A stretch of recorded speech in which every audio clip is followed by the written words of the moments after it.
Today on the Canon, we look at the Catholic characters that we share the pews with. This is the B's and C's of the Catholic faithful.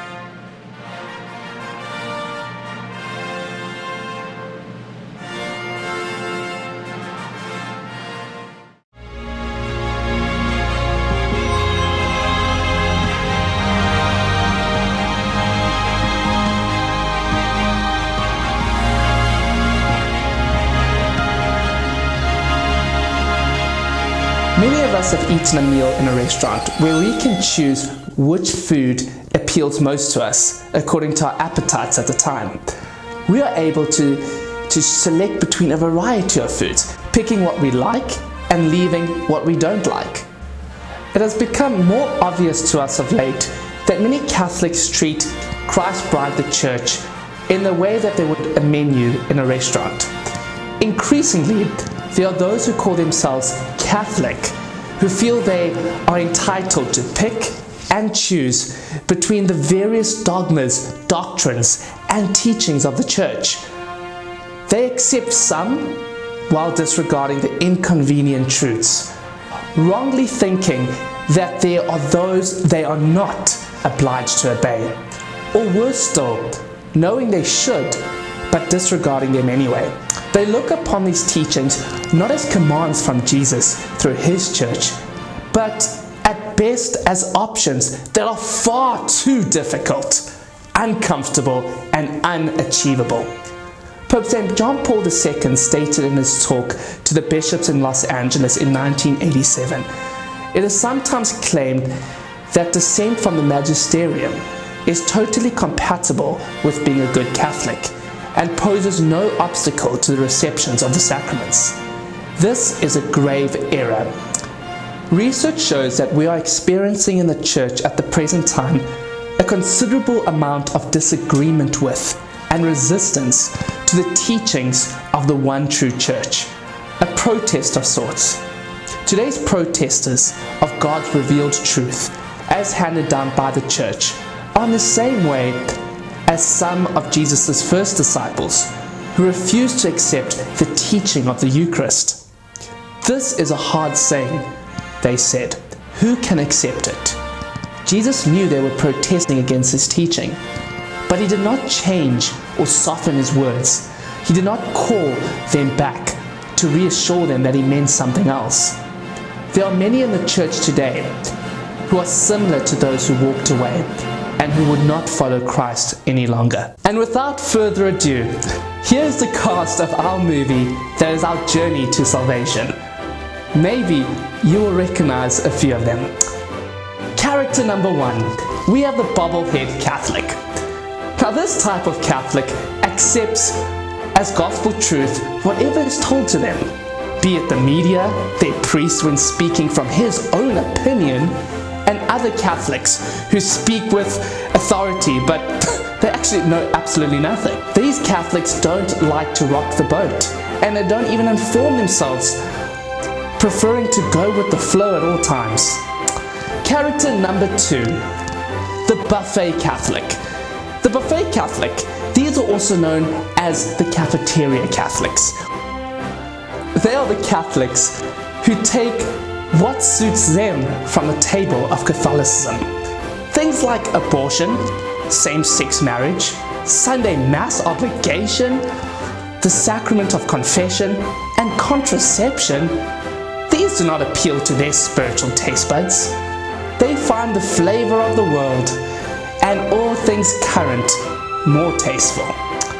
Martin Luther loved some of the dogmas of the Church, but he chose to disregard others. He was one of the first cafeteria Catholics. Today's cafeteria Catholics are not much different from Martin Luther, except they don't always leave and start their own church named after themselves, but do often deny the teaching authority of the Church. These Catholics don't realize or don't want to know that God's vision is eternal. His teachings are not options, but commands and instructions given to us to elevate our way of life until we reach the ultimate goal of salvation, worshipping God for all eternity. Character number 3, the bamboozled Catholics. These Catholics, you know what, they often mean well, but they know very little and are often confused by what they do know. Most of us Catholics have played this role at some point. It is a role that allows one just to pitch up at the rehearsal, following instructions without giving much thought to why we're actually there. Number four, we have the Bubblegum Catholic. Bubblegum Catholicism is characterized by a faith that is warm and fuzzy and sweet. This type of Catholic wants a sweet and colorful faith, but this type of faith loses its flavor and color very quickly and has very little nutritional value. They want sermons that speak about anything but the gospel of Christ. Bland, wishy-washy homilies about being nicer people, about how God is love, with little or no mention of His justice, purgatory, or hell. They like motivational talks, masquerading as sermons to boost their self-esteem, so that they can leave Mass feeling like a good person. Like bubblegum, this type of Catholicism has been injected with artificial coloring and flavor. It is an emotion on a superficial level and reduces God and our faith and Mass to a kind of entertainment. So we forget that the Mass is about the sacrifice at Calvary, and that our life's journey about choosing the narrow path and picking up our cross and following Jesus. The bubblegum Catholic comes away from Mass feeling fine for a short time, but then the bubble pops, often in their face.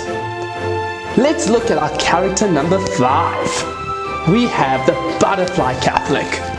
The butterfly Catholic likes the butterflies and excitement in their stomach faith. This tells them that their faith is real and happening. They want to feel something. They actually want to feel everything. They want to feel the power of the Holy Spirit. They want to experience Jesus in the Eucharist. This is combined with #praise and worship, sentimental music with lovely songs about gathering together and feeling the Spirit. They don't like hard teachings, being told how to vote, or that receiving the Eucharist after missing Mass through their own fault is a mortal sin. We reduce God and our faith to a feeling, a tool that the devil takes maximum advantage of. But we do not feel our hair growing. Neither do we feel the Holy Spirit come upon us at confirmation. We don't feel our cells dying as we age. Neither do we feel our souls dying when we commit mortal sin. But all this is actually happening. Regardless of how we feel, we read in 2 Timothy verse 4, "Preach the word, be prepared in season and out of season. Correct, rebuke, and encourage, with great patience and careful instruction. For the time will come when men will not put up with sound doctrine." We cannot reduce our faith to a feeling. Feelings are unreliable, and the devil uses them to lie to us and deceive us. Let's introduce character number 6 in our movie. We have the brand Catholics. We are Catholics on Facebook. We are Catholics on social media. We are Catholics when we fill out our form under religion. And we are Catholics in our social circles. We are Catholics when we face suffering or challenges, and then the prayers of the Church are recited with regularity until that particular phase passes. We are Catholic when someone we love or know dies, and we need the Church and her services. But you know what? That's where it begins and where it ends. The brand Catholic worries about how he or she is seen by the world, and changes brands when it is difficult or no longer in fashion. Number 7, the bystander Catholic. These Catholics often feel to themselves like good Catholics. They keep the 10 Commandments, they don't cheat on their tax returns, and can hold their own in polite company. But crossing the road to get involved in their parish or to help those on the outskirts of society is one step too far. They arrive at Mass on a Sunday expecting everything to run like clockwork and are quick to complain if their choir makes a mistake or the church bulletin has an error. Yet if we check the dedication of time and abilities form, and we'll be hard-pressed to find their name somewhere. St. Teresa of Avila said, "Christ has no body now but yours, no hands, no feet on earth but yours." We read in Luke 10 verse 33, "But a certain Samaritan being on his journey came near him, and seeing him was moved with compassion." Jesus told us that without good works, our faith cannot stand. Being a bystander is not enough. Number 8, we have the banker Catholics. Now, this Catholic, he placates his conscience by contributing large sums of money. The last time I checked, you cannot book a direct flight to heaven. All the first class seats are already taken or reserved for those who have borne the sufferings of Christ, given up all their own, and they have preached Christ boldly. In Mark chapter 12 verse 41 to 44, many rich people threw in large amounts, but a poor widow came and put in 2 very small copper coins with only a few cents. Calling his disciples to him, Jesus said, "Truly I tell you, this poor widow has put more into the treasury than all the others. They all gave out of their wealth, but she, out of her poverty, put in everything, all she had to live on." It is not how much, but the sacrifice and love which we give. Do not measure your generosity by what you give, but by what you have left behind. Character number 9. Sadly, this character features, and this is the broken and burnt Catholics. These Catholics have been let down by fellow Catholics, and often by clergy. They have been deeply hurt as a result of sinful people and human frailty. As a result, they have judged Christ's church and his truth by the actions of these people and their experiences. They have forsaken Christ's truth as a result of personal suffering, and often pride and being unable to forgive prevents them from finding their way back to the church. These Catholics need to be shown compassion and need our prayers to assist them in using their God-given free will to come home to their Father's house. Number 10. These are the born-again Catholics. Now let's not get it wrong what we are saying when we say born again in the modern sense of the word, but these are either Catholics or non-Catholics who have chosen to walk closely with Christ and to accept his teachings through his church in their entirety. They have researched and educated themselves in the truths of the faith and are hungry for more and more of the truth. Examples of people who have found their way through sincere study and searching are St. Edith Stein and Scott Hahn. A good book is Rome Sweet Home for any of those who are wanting to find their way of the beauty of Catholicism, and a conversion story nonetheless. Number 11. We have the blonde Catholic. Now, the blonde Catholic. These Catholics know nothing, surely, but think everything is just peachy. They are sweet and smiley, and you will often see them chewing gum on their way to receive, wait for it, the Eucharist. And greeting people warmly on the way back to their pew. Do they know they're receiving Jesus? Okay. But Christ calls us to more. Nice and sweet, however, are not virtues. In Revelations we read 3 verses 16. But since you're neither hot nor cold, but only lukewarm, I will spit you out of my mouth. And lastly, we have character number 12. This is a Catholic we are designed, destined, and called to be. This is the Triple B Catholic. The Triple B Catholic is the best, bold, and brave. Here we have the Catholics in the role we all strive for, the lead roles in heaven, our saints. These Catholics are bold and brave. In the face of adversity and challenge, they died to self and chose Christ. They resisted the ways of the world, using the sacraments, prayer, fasting, and sacrifice as their armor.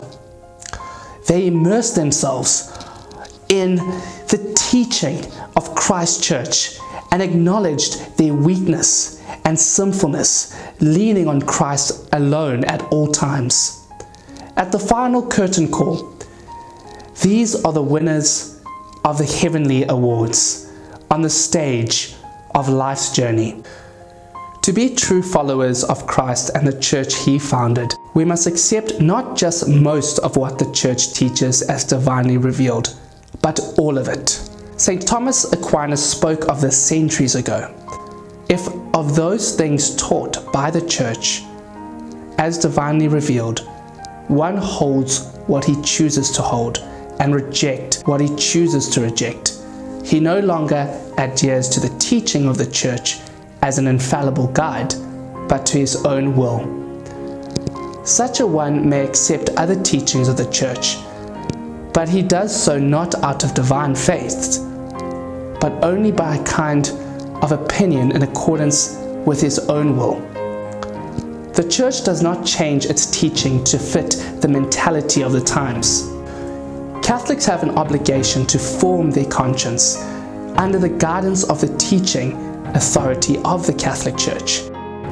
They are responsible for the weakening of their faith when they look to other sources of guidance. They think they do not need the guidance and protection of Christ the Shepherd through his church. Yet in the same way, the sheep that wanders off and gets separated from the fold is easy prey for wild animals. The same is true for Catholics who wander away from Christ's church. They are easy prey to the deceit and lies of the devil.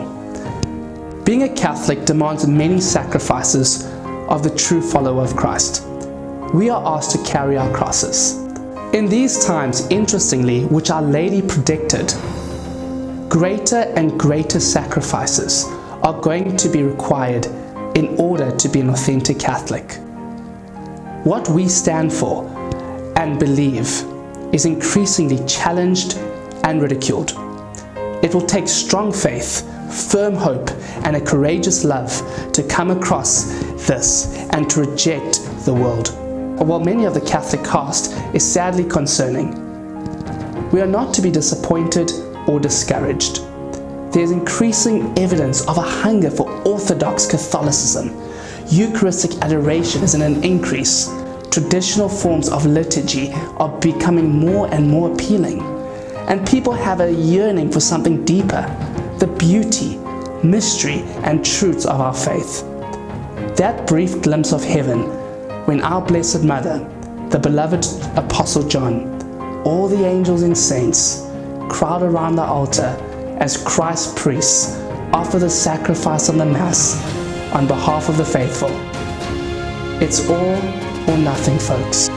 The Catholic Church is not a church for buffet diners. To be truly Catholic is the work of a lifetime.